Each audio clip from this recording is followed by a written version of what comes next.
Welcome to my class.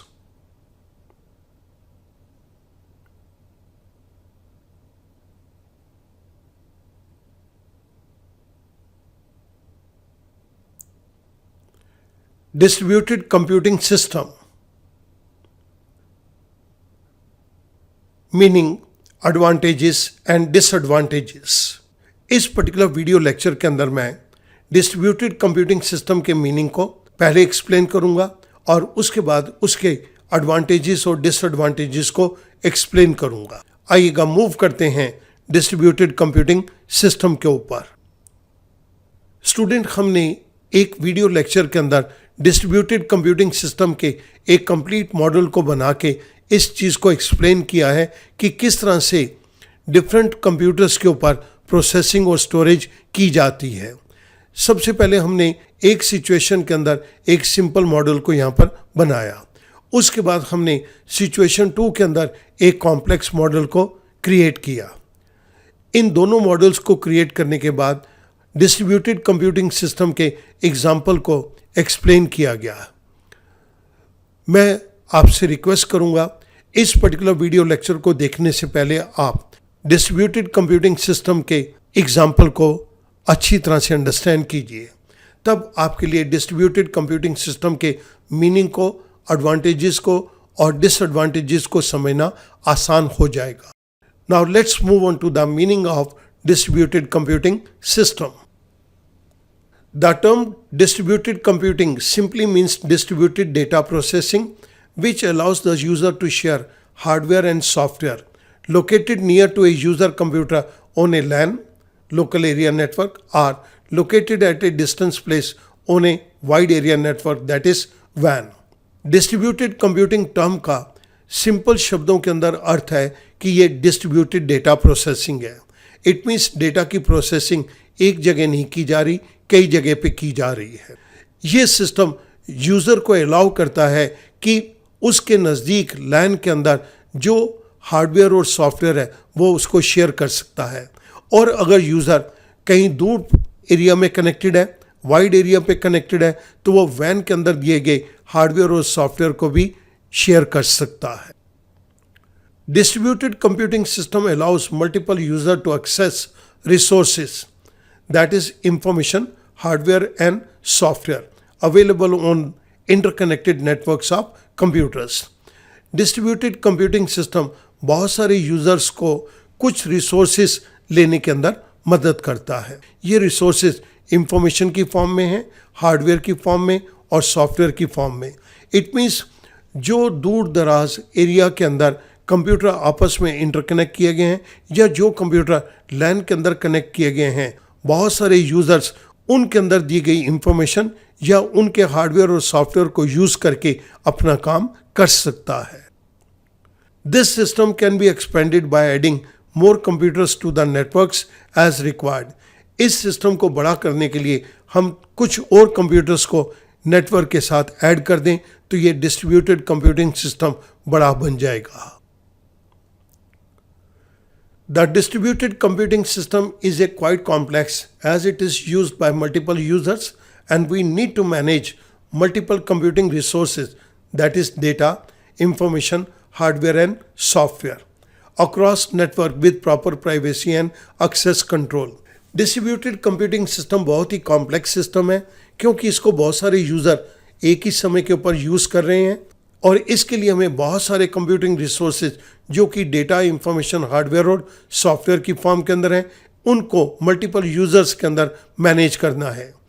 ये data, information, hardware और software इस तरह से डिफरेंट यूज़र यूज़ करें कि उनकी प्राइवेसी भी मेंटेन रहे और जिस यूज़र को जिस पर्टिकुलर डेटा, इंफॉर्मेशन को लेने का अधिकार है या जो हार्डवेयर और सॉफ्टवेयर को यूज़ करने का अधिकार है, वो सिर्फ उन्हीं हार्डवेयर, सॉफ्टवेयर, डेटा और इंफॉर्मेशन को यूज़ कर सके।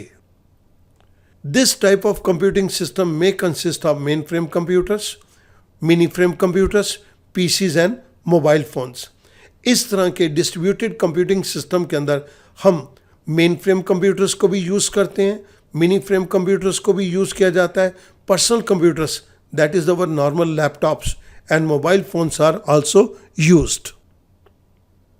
Now let's move on to the advantages of distributed computing system.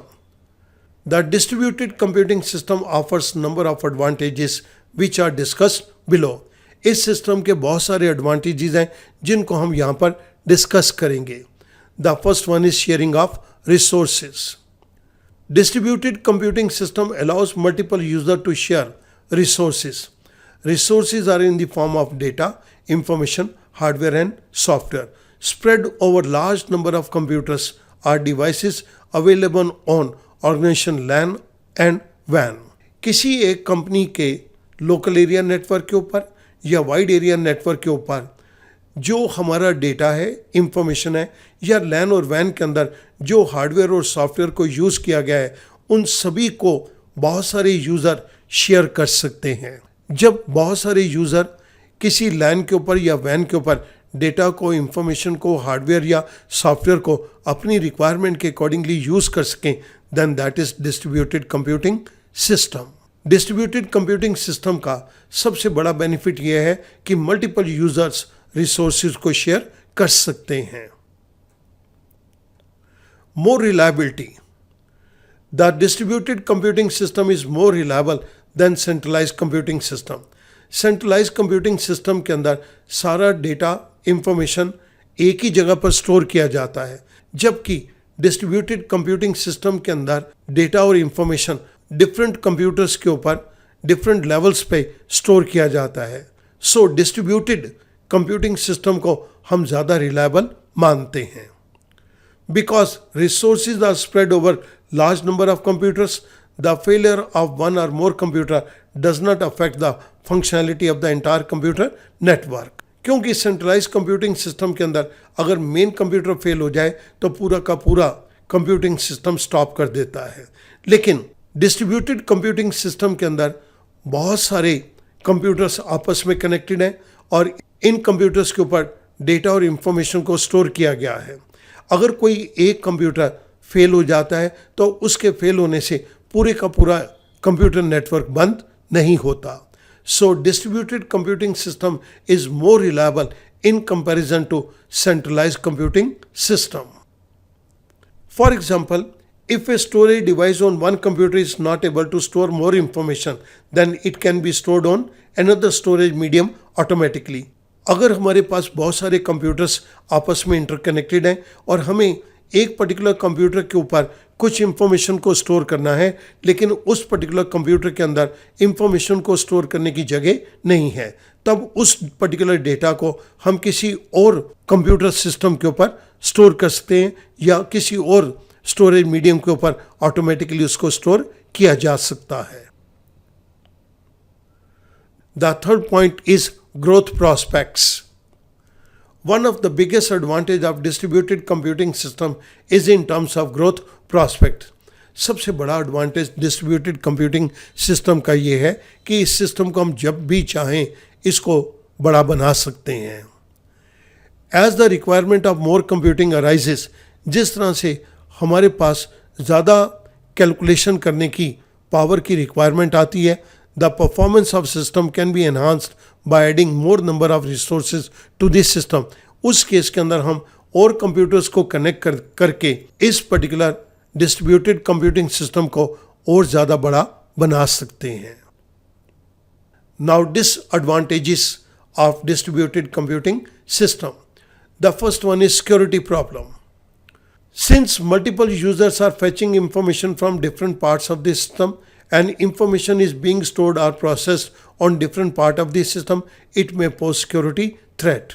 Distributed computing system के अंदर number of users हो सकता है कि information को अलग अलग कंप्यूटर्स के ऊपर स्टोर कर रहे हो या अलग अलग कंप्यूटर के ऊपर उनको प्रोसेस कर रहे हो. इस तरह से एक प्रकार से ये सिक्योरिटी थ्रेट को भी जन्म देता है. हो सकता है कि कोई अनऑथराइज यूजर इन सिस्टम तक पहुंच जाए, वहां पर स्टोर की गई इंफॉर्मेशन को रिट्रीव कर ले या अनऑथराइज तरीके से कुछ इंफॉर्मेशन को प्रोसेस कर ले.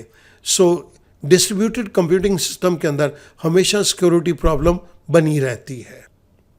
Second point, difficulty in diagnosing troubles. क्योंकि ये डिस्ट्रीब्यूटेड कंप्यूटिंग सिस्टम इतना बड़ा है, अगर इसमें कोई प्रॉब्लम आती है तो उस प्रॉब्लम को डायग्नोस करना, उस प्रॉब्लम को जान जाना आसान नहीं है। Since distributed computing system is quite complex, in the event of troubleshooting, diagnosing those troubles and overcoming them is not an easy task. क्योंकि यहाँ पर एक कंप्यूटर पर हम काम नहीं कर रहे, रादर नंबर ऑफ कंप्यूटर्स के ऊपर इंफॉर्मेशन को स्टोर भी किया जा रहा है और प्रोसेस भी किया जा रहा है। सो ये एक कॉम्प्लेक्स प्रकार का सिस्टम है और अगर इस सिस्टम के अंदर कहीं पर कुछ प्रॉब्लम आती है तो उस प्रॉब्लम को डायग्नोस करना भी कोई आसान काम नहीं है। प्रॉब्लम को डायग्नोस करके उस प्रॉब्लम को दूर करना एक मुश्किल काम बन जाता है। The third point is support system. In the event of failure of distributed computing system, currently available software support systems are not robust to rectify the system. जिन कंपनियों ने डिस्ट्रीब्यूटेड कंप्यूटिंग सिस्टम को डिज़ाइन किया है, उनके hardware और software को design किया है, अगर इनके अंदर कोई फेलियर आ जाता है तो ये कंपनियों के सॉफ्टवेयर सपोर्ट करने के सिस्टम इतने स्ट्रांग नहीं है कि डिस्ट्रीब्यूटेड कंप्यूटिंग सिस्टम की प्रॉब्लम को इमीडिएटली एनालाइज करके उसका हमें एक जल्दी से सॉल्यूशन दे दें। सो स्टूडेंट, यहाँ पर मैं अब डिस्ट्रीब्यूटेड कंप्यूटिंग सिस्टम के एडवांटेजेस और डिसएडवांटेजेस की समरी लूँगा, लेकिन एक पॉइंट डिस्ट्रीब्यूटेड कंप्यूटिंग सिस्टम के सिंपल मीनिंग को एक्सप्लेन कर देते हैं। जहाँ पर कुछ डेटा की प्रोसेसिंग, स्टोरेज, रिट्रीवल एक ही कंप्यूटर के ऊपर नहीं बल्कि नंबर ऑफ कंप्यूटर्स के ऊपर हो रहा है और ये कंप्यूटर आपस में इंटरकनेक्टेड है, then that is distributed computing system. इस पर्टिकुलर वीडियो लेक्चर के अंदर हमने इनके एडवांटेजेस को पढ़ा। The first one was sharing of resources, the second one is more reliability, the third one is growth prospects.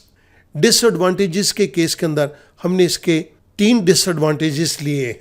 The first one is security problem, the second is difficulty in diagnosing troubles and the third one is support system.